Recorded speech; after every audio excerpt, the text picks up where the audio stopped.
Online class में एक बार फिर से आपका स्वागत है। हम डीएनआर एप्लीकेशन के बारे में पढ़ रहे थे। जो डीएनआर एप्लीकेशन का लेक्चर फर्स्ट जो मैंने डिलीवर किया था वो डीएनआर एप्लीकेशन का एक जनरल इंट्रोडक्शन था कि डीएनआर एप्लीकेशन क्या होता है और डीएनआर एप्लीकेशन में भाग लेने वाले एंजाइम कौन से हैं। उसके साथ ही हमने ये प्रूव किया कि डीएनए का जो सिंथेसिस होता है वो समसामयिक कंजर्वेटिव मेथड से होता है। मेसेल्सन और स्टॉल का हमने वहाँ पर एक एक्सपेरिमेंट देखा था कि किस तरह से डीएनए का सिंथेसिस जो है वो समसामयिक कंजर्वेटिव मेथड से होता है, अर्ध संरक्षी विधि द्वारा होता है, जैसा वाटसन और क्रिक ने कहा था और इसको एक्सपेरिमेंटली प्रूव किया था मेसेल्सन और स्टॉल ने। उसी बात को ध्यान में रखते हुए हम प्रोकैरियोटिक और यूकैरियोट में होने वाले डीएनआर एप्लीकेशन को पढ़ेंगे।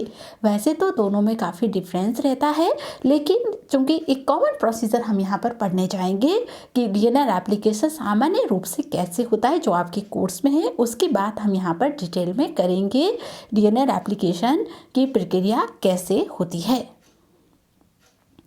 डीएनआर एप्लीकेशन मैकेनिज्म की अगर हम बात करें, 3 चरणों में डीएनआर एप्लीकेशन पूरा होता है। फर्स्ट है इनिशिएशन, यानी कि डीएनआर एप्लीकेशन का शुरुआत होना।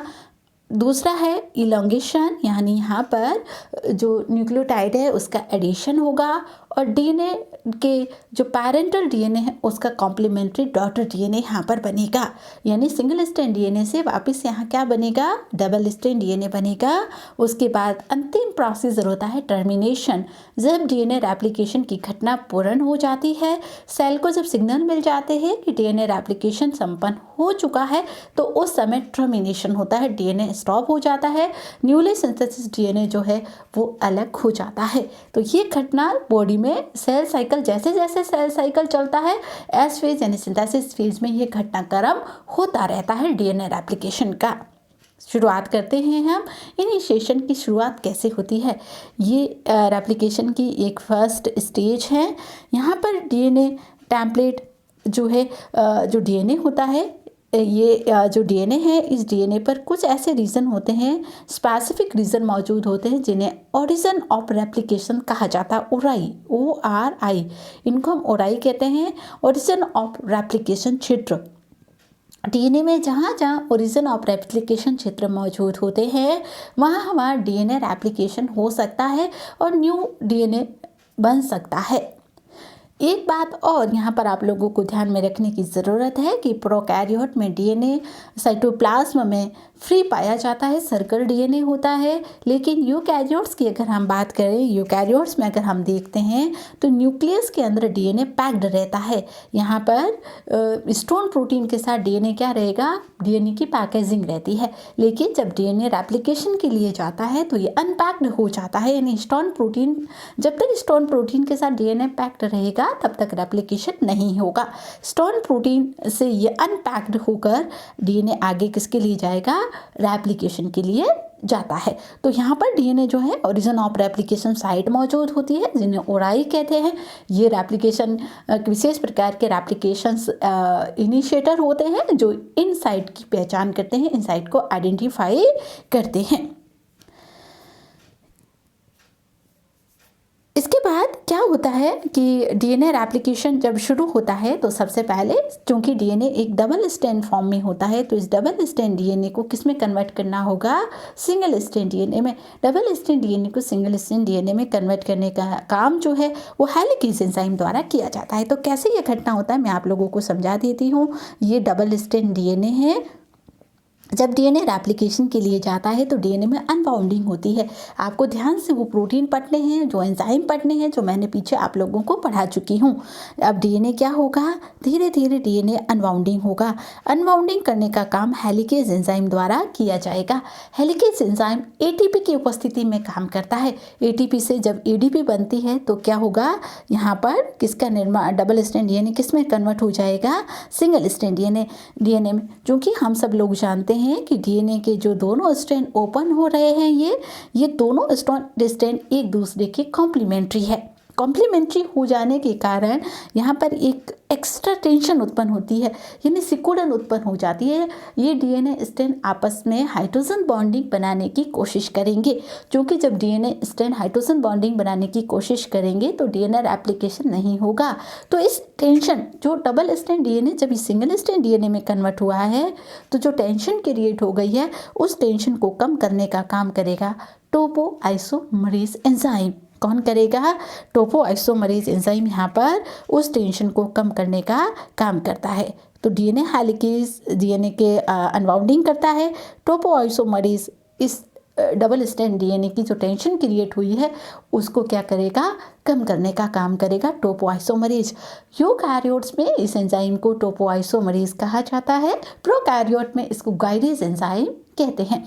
अब क्या होगा कि ये डबल स्ट्रैंड डीएनए आपस में बॉन्डिंग ना बनाए, इसलिए यहाँ पर SSB single strand binding protein आकर जुड़ जाता है, जिससे सिंगल स्ट्रैंड डीएनए आपस में हाइड्रोजन बॉन्ड नहीं बना पाता है। इसको सिंगल स्ट्रैंड बाइंडिंग प्रोटीन या SSB कहते हैं। ध्यान रखिएगा कि टोपोआइसोमरेज जैसे एक रस्सी होती है ना, रस्सी जैसे आप एग्जाम्पल, जैसे रस्सी है ये, ठीक है, इस रस्सी को हम ओपन करेंगे तो क्या होगा? वो रस्सी वापस से सिकुड़ती है ना, तो वो है टेंशन। उस टेंशन को रोकने का काम करता है टोपोआइसोमरेज। और डबल स्ट्रैंड डीएनए जो कि आपस में कॉम्प्लीमेंट्री है, हाइड्रोजन बॉन्डिंग बना सकता है, तो इसको रोकने के लिए सिंगल स्ट्रैंड बाइंडिंग प्रोटीन आकर यहाँ पर जुड़ जाता है। तो पूरे जो इनिशिएशन की घटना हुई है, इस इनिशिएशन प्रक्रिया में 3 तरह के प्रमुख एंजाइमों ने यहाँ काम किया। डबल स्ट्रैंड डीएनए, इस डबल स्ट्रैंड डीएनए को सिंगल स्ट्रैंड डीएनए में कन्वर्ट करने का काम आपका करेगा। यहाँ पर कौन काम करता है डबल स्ट्रैंड डीएनए को सिंगल स्ट्रैंड डीएनए करने में? Helicase enzyme. और हेलिकेज एंजाइम एटीपी की उपस्थिति में काम करता है। किसकी उपस्थिति में काम करता है? एटीपी।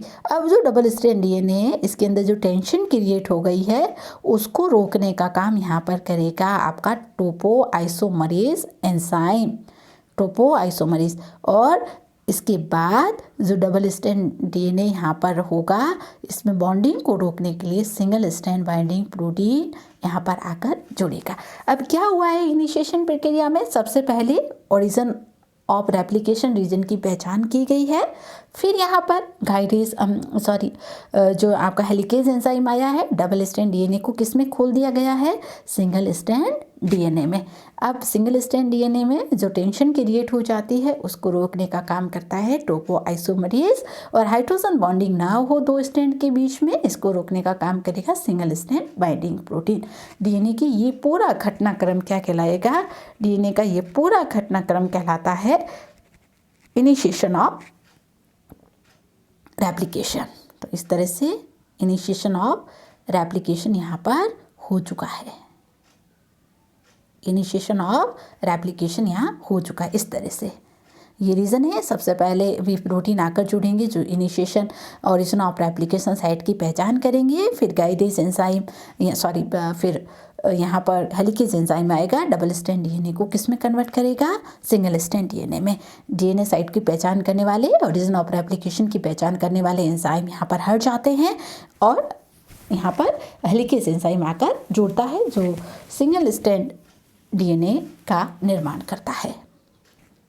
अब होगा इलॉन्गेशन। बहुत ही महत्वपूर्ण फेज है डीएनए सिंथेसिस की, जिसको हम लोग कहते हैं इलॉन्गेशन फेज।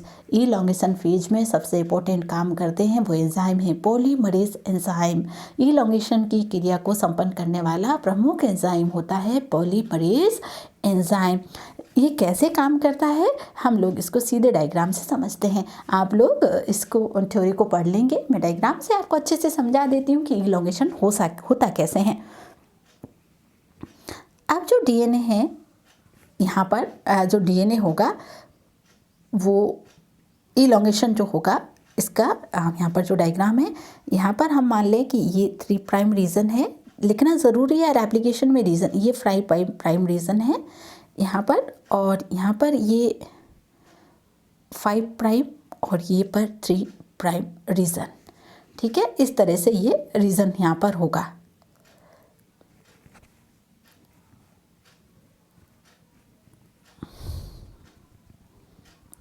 अब है ये डबल सही ढंग से हम लोग इसको डायग्राम को बना लेते हैं। इस डायग्राम को अच्छे से आपने समझ लिया तो आप क्या करेंगे, पूरी प्रक्रिया को समझ पाएंगे।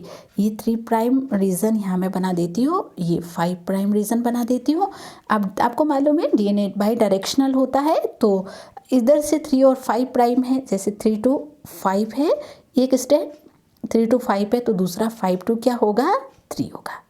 तो अगला 5 to क्या होगा, यहाँ पर 5 to 3 रीजन होगा। ये 3 to 5 और ये 5 to 3 डायरेक्शन होगा। ये डायग्राम यहाँ पर बना हुआ है, इससे हम लोग समझ लेते हैं। यहीं पर ये 5 प्राइम है तो ये रीजन कौन सा होगा, 3 प्राइम होगा, और ये 3 प्राइम है तो ये रीजन यहाँ पर कौन सा होगा, ये रीजन यहाँ पर 5 प्राइम रीजन होगा। अब क्या होता है DNA रेप्लिकेशन में, अब यहाँ से इस डायग्राम से हम लोग इसको समझें, इस डायग्राम से हम इसको समझें, यहाँ पर इस डायग्राम से हम इसको समझें कि 2 रीजन हमने DNA के लिए बनाए हैं, एक 3 प्राइम और एक 5 प्राइम। पहले हम लोग इसको समझ लेते हैं। इसको मैं जैसे मान लेती हूँ 5 प्राइम, तो ये रीजन कौन सा हो गया, 3 प्राइम। जब DNA पॉलीमरेज एंजाइम आकर जुड़ेगा, उससे पहले इलॉन्गेशन की इस घटना को संपन्न होने से पहले प्राइमर की ज़रूरत पड़ती है। किसकी ज़रूरत पड़ेगी, एक छोटे से RNA खंड की ज़रूरत पड़ती है, जिसे हम कहते हैं प्राइमर।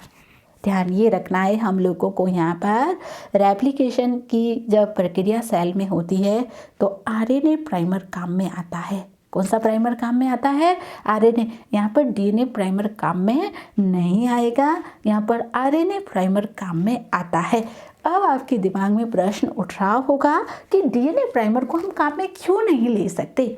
DNA प्राइमर को इसीलिए काम में नहीं लिया जा सकता क्योंकि पॉलीमरेज एंजाइम बिना किसी प्राइमर के न्यूक्लियोटाइड को एडिशन करने में सक्षम नहीं है। मैंने क्या बात बोली कि DNA पॉलीमरेज एंजाइम बिना किसी प्राइमर के न्यूक्लियोटाइड को एडिट करके नया DNA सिंथेसिस करने में सक्षम नहीं होता है। इस कारण यहाँ पर DNA dependent RNA polymerase enzyme RNA primer का निर्माण करता है।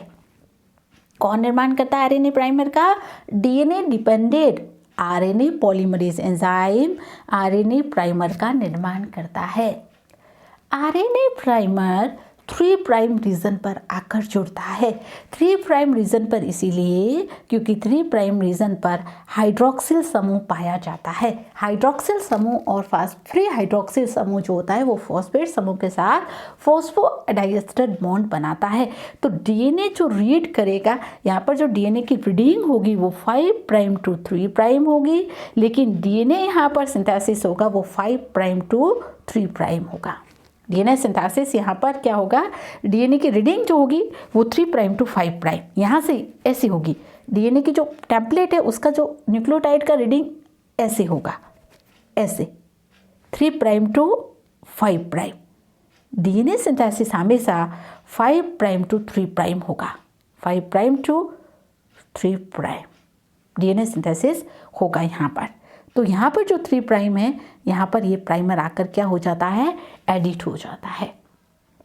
अब ये जैसे ही प्राइमर यहाँ एडिट होगा, यहाँ पर पॉलीमरेज एंजाइम आकर जुड़ता है, यहाँ ये प्राइमर एडिट होगा 3 प्राइम रीजन पर, ये प्राइमर ऐड होगा। यहाँ पर प्राइमर ऐड होने के बाद पॉलीमरेज यहाँ पर एडिट होगा। पॉलीमरेज जब एडिट हो जाएगा तो ये न्यूक्लियोटाइड ATGC का यहाँ पर एडिशन करेगा। न्यूक्लियोटाइड एडिशन होने के कारण यहाँ पर इस चेन का क्या होगा, निर्माण होगा। फिर से ये यहाँ पर पॉलीमरेज यहाँ मूवमेंट करेगा तो फिर से यहाँ तक यहाँ ये इस श्रृंखला का क्या करेगा, निर्माण करेगा। ये बात तो हुई जब स्ट्रैंड 5 प्राइम से 3 प्राइम की ओर है। कहाँ पर है, 5 प्राइम से 3 प्राइम की ओर है, तो ज़्यादा दिक्कत की बात नहीं है, ज़्यादा परेशानी की कोई बात नहीं है क्योंकि 3 प्राइम रीजन फ्री है। 3 प्राइम रीजन फ्री है तो प्राइमर यहाँ आसानी से आकर जुड़ गया। प्राइमर के जुड़ने से पॉलीमरेज एंजाइम आकर जुड़ा और यहाँ पर न्यूक्लियोटाइड एडिशन करने से कंटिन्यूअस DNA स्ट्रैंड का निर्माण होगा। कंटिन्यूअस DNA स्ट्रैंड जो बनता है इसको कहा जाता है लीडिंग स्ट्रैंड। क्या कहा जाता है, लीडिंग स्ट्रैंड। कंटिन्यूस जो डीएनए स्ट्रैंड बनता है उसको कहा जाता है लीडिंग स्ट्रैंड। लेकिन डीएनए का निर्माण हम सब लोग जानते हैं बाई डायरेक्शनल होता है, डीएनए दोनों दिशाओं में बनता है। लेकिन स्थिति यहाँ तो विपरीत है, यहाँ 3 प्राइम से 5 प्राइम है और 5 प्राइम पर होता है फॉस्फेट समूह। अब प्राइमर यहाँ जुड़ने में कई तरह की परेशानियों का सामना करता है। इस कारण प्राइमर यहाँ सिरे पर न जुड़कर कहीं बीच में से जुड़ेगा। यहाँ से जैसे ये फ्री OH है, यहाँ आकर ये जुड़ेगा प्राइमर और यहाँ डीएनए के खंड का निर्माण करेगा। अब ये इतना सा ही डीएनए बना पाया है ये। अब अगर इसको यहाँ और डीएनए बनाना है तो यहाँ फिर से एक छोटा प्राइमर जुड़ेगा और यहाँ तक डीएनए के एक और खंड का क्या होगा, निर्माण होगा। जब ये प्राइमर जुड़ेगा तो इसके साथ कौन जुड़ेगा, पॉलीमरेज एंजाइम यहाँ पर आकर जुड़ेगा। पॉलीमरेज एंजाइम ये दोनों रेप्लिक कौन बनाता है, ये दोनों यूनिट एक साथ काम करती है, ऊपर वाले स्ट्रैंड के लिए भी और नीचे वाले स्ट्रैंड के लिए भी, इसलिए इसका निर्माण बाई डायरेक्शनल होता है। इसको हम रेप्लिकॉन कहते हैं। यहाँ फिर यही कंडीशन रहेगी, यहाँ फिर प्राइमर जुड़ेगा और नए डीएनए खंड का क्या करेगा, निर्माण करेगा। अब ये पूरे खंड को निर्मित नहीं कर सकता। क्यों नहीं कर सकता, क्योंकि हर एक छोटे छोटे स्टेप को प्राइमर की ज़रूरत पड़ेगी, तभी ये डीएनए में इलोंगेशन कर पाएगा, न्यूक्लियोटाइड को एडिशन कर पाएगा। अब जो 3 प्राइम से 5 प्राइम जो स्ट्रैंड है, इस पर जो डीएनए जो निर्मित होगा, डीएनए को बनना तो 3 प्राइम टू 5 प्राइम है, यहाँ पर जो डीएनए बनेगा वो डीएनए छोटे छोटे खंडों में बनेगा। इन छोटे छोटे खंडों को लैगिंग स्ट्रैंड कहते हैं। चूंकि इन खंडों की खोज सबसे पहले ओकाजाकी नामक वैज्ञानिक ने की है, इस कारण इनको ओकाजाकी फ्रेगमेंट्स भी कहते हैं। यहाँ देख लीजिए इस डायग्राम में, यहाँ पर 5 प्राइम से 3 प्राइम, यहाँ जो स्ट्रैंड बना ये कंटिन्यूस बना, क्योंकि यहाँ पर ये फ्री सिरा था तो प्राइमर आसानी से यहाँ पर आकर जुड़ गया और डीएनए जैसे जैसे पॉलीमरेज एंजाइम मूवमेंट करता गया, न्यूक्लियोटाइड का क्या होता गया, एडिशन होता गया। न्यूक्लियोटाइड का एडिशन हो गया तो इसको और प्राइमर ऐड करने की ज़रूरत नहीं पड़ी, एक ही प्राइमर में काम चला तो पूरा एक कंटिन्यूस डीएनए स्ट्रैंड बना। इस कंटिन्यूस डीएनए स्ट्रैंड को कहा जाता है लीडिंग स्ट्रैंड। लेकिन चूंकि डीएनए बाई डायरेक्शनल रूप में बनता है, जब डीएनए बाई डायरेक्शनल रूप से बनता है तो क्या होगा कि 3 to 5 प्राइम जब हम बात करेंगे तो 5 प्राइम पर फॉस्फेट समूह है, यहाँ पर हाइड्रोक्सिल समूह फ्री नहीं है। हाइड्रोक्सिल समूह फ्री नहीं होने के कारण पॉलीमरेज एंजाइम प्राइमर यहाँ पर जुड़ने में सक्षम नहीं है। प्राइमर यहाँ आकर जुड़ेगा, यहाँ आकर जुड़ा तो ये इतना डीएनए खंड बना। अब यहाँ और खंड बनाने के लिए और प्राइमर की क्या पड़ी, ज़रूरत पड़ी, और यहाँ और खंड बनाने के लिए और प्राइमर की ज़रूरत पड़ी, तो डीएनए यहाँ पर कंटिन्यूस ना होकर डिसकंटिन्यूस बनता है। यहाँ पर सतत न बनकर असतत बनता है। इस असतत खंड को लैगिंग स्ट्रैंड कहते हैं, क्योंकि इस असतत खंडों की खोज ओकाजाकी ने की है, इस कारण इसको ओकाजाकी फ्रेगमेंट्स भी कहते हैं। तो डीएनए का सिंथेसिस तो बाई डायरेक्शनल हो रहा है, लेकिन जब डीएनए 5 प्राइम से 3 प्राइम स्ट्रैंड पर बनता है, 5 प्राइम से 3 प्राइम स्ट्रैंड पर DNA 5 prime to 3 prime direction में जब डीएनए बनता है तो इसमें जो डीएनए स्ट्रैंड बनता है वो लीडिंग स्ट्रैंड बनता है। डीएनए का निर्माण कंटिन्यूस होता है। लेकिन जब डीएनए 3 प्राइम से 5 प्राइम स्ट्रैंड की ओर बनता है तो डीएनए में छोटे छोटे खंड बनते हैं, जिन्हें लैगी ओकाजाकी फ्रेगमेंट्स या लैगिंग स्ट्रैंड कहते हैं। अब आपको मालूम हो ही गया होगा कि डीएनए में ऐसे छोटे छोटे खंड क्यों बनते हैं, क्योंकि मैंने आप लोगों को बता ही दिया कि पॉलीमरेज एंजाइम बिना किसी प्राइमर के काम नहीं करता है। जब तक प्राइमर आकर नहीं जुड़ता है तब तक पॉलीमरेज एंजाइम इनएक्टिव रहता है, वो न्यूक्लियोटाइड को एडिशन करने में सक्षम नहीं है। वो तभी सक्षम होगा जब डीएनए में न्यूक्लियोटाइड आकर यहाँ पर, जब प्राइमर आकर यहाँ पर जुड़ेंगे तो न्यूक्लियोटाइड का एडिशन करके नए डीएनए स्ट्रैंड का क्या करेगा, निर्माण करेगा। अब दूसरी बात सेमी कंजर्वेटिव की हुई, तो सेमी कंजर्वेटिव कैसे हुआ। सेमी कंजर्वेटिव, मान लो ये एक डीएनए था हमारे पास और इससे क्या बना, 2 डॉटर डीएनए बन गए, तो 2 डॉटर डीएनए, एक ये वाला और एक ये वाला, तो यहाँ बने तो क्या हुआ कि एक तो ये पेरेंटल स्ट्रैंड है लेकिन एक तो नया बना है, यहाँ भी एक पेरेंटल स्ट्रैंड है, एक क्या बना है, नया बना है। इस कारण डीएनए रेप्लिकेशन का ये मैकेनिज्म सेमी कंजर्वेटिव मेथड द्वारा होता है, अर्ध संरक्षी विधि द्वारा होता है।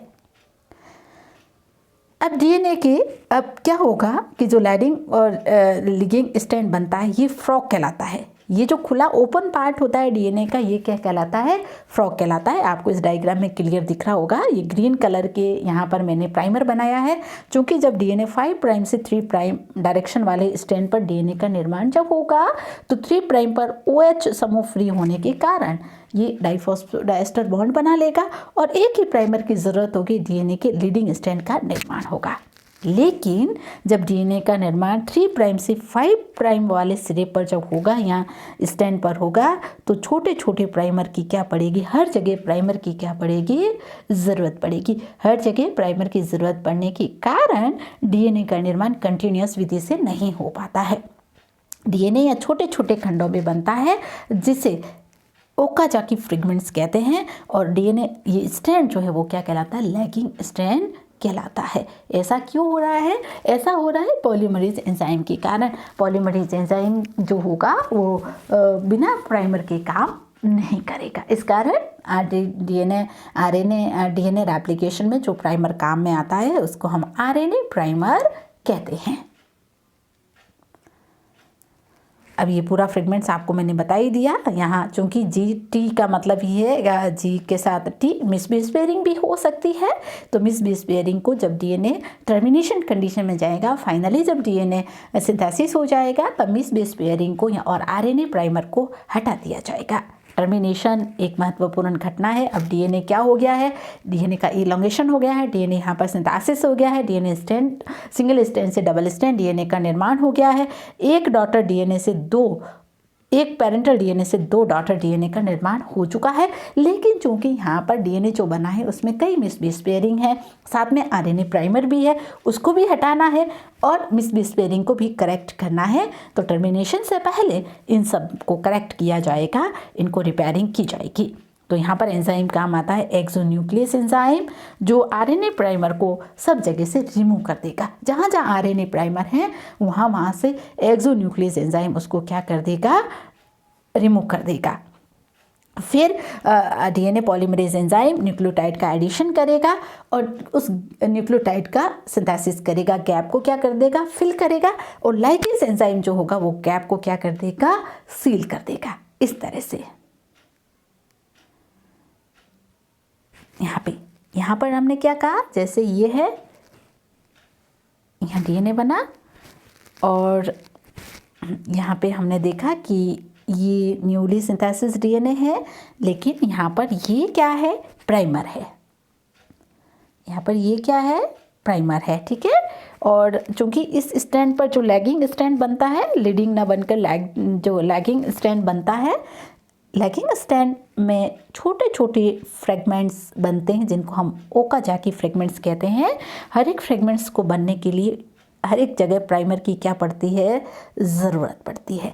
तो अब टर्मिनेशन प्रोसीजर में क्या होगा कि टर्मिनेशन प्रोसीजर में ये होगा, एक्सोन्यूक्लियट एंजाइम जहाँ जहाँ प्राइमर होते हैं उनको क्या करेगा, रिमूव करेगा। उन प्राइमर्स को क्या कर दिया जाएगा, रिमूव करेगा। पॉलीमरेज एंजाइम इस गैप को सील कर देगा, इस गैप को पूरी तरह से फिल कर देगा। फिल करने के बाद इस तरह से, ठीक है, ये जो गैप है वो गैप किसके द्वारा फिल कर दिया, और गैप को सील करने का काम लाइगेज एंजाइम द्वारा किया जाएगा। तो इस तरह से हमारे पास ये डीएनए डबल स्ट्रैंड डीएनए आ जाएगा जो प्रॉपर रूप से है, और सेल में जाकर वो अपना आगे काम सेल डिवीज़न में भाग लेगा। रिप्रोडक्शन जब होगा तब वो उस रिप्रोडक्शन ऑर्गेनिज्म में भी भाग लेगा। तो ये डबल स्ट्रैंड डीएनए जहाँ जहाँ गैप था उस गैप को, जहाँ जहाँ प्राइमर था यहाँ मिसबेस पेयरिंग थी, एक्सोन्यूक्लियस एंजाइम ने उसको क्या कर दिया, रिमूव कर दिया। जो गैप क्रिएट हुआ पॉलीमरेज एंजाइम ने वहाँ पर न्यूक्लियोटाइड का एडिशन कर दिया, और जो गैप है उसको सील करने का काम किसने किया है, लाइगेज एंजाइम द्वारा उस गैप को सील करने का काम किया गया है। और इस तरह से एक जो यहाँ पेरेंटल डीएनए था उससे हमें 2 डॉटर डीएनए मिल गए हैं। ये रेप्लिकेशन की घटना होती है। तो 3 प्रोसीजर है। इनिशिएशन में क्या होता है? इनिशिएशन में जो डबल स्ट्रैंड डीएनए है वो खुलकर सिंगल स्ट्रैंड डीएनए एक फ्रॉक बनाता है। और इलोंगेशन प्रोसेस में क्या होगा? इलोंगेशन प्रोसेस में सबसे पहले प्राइमर जुड़ेगा।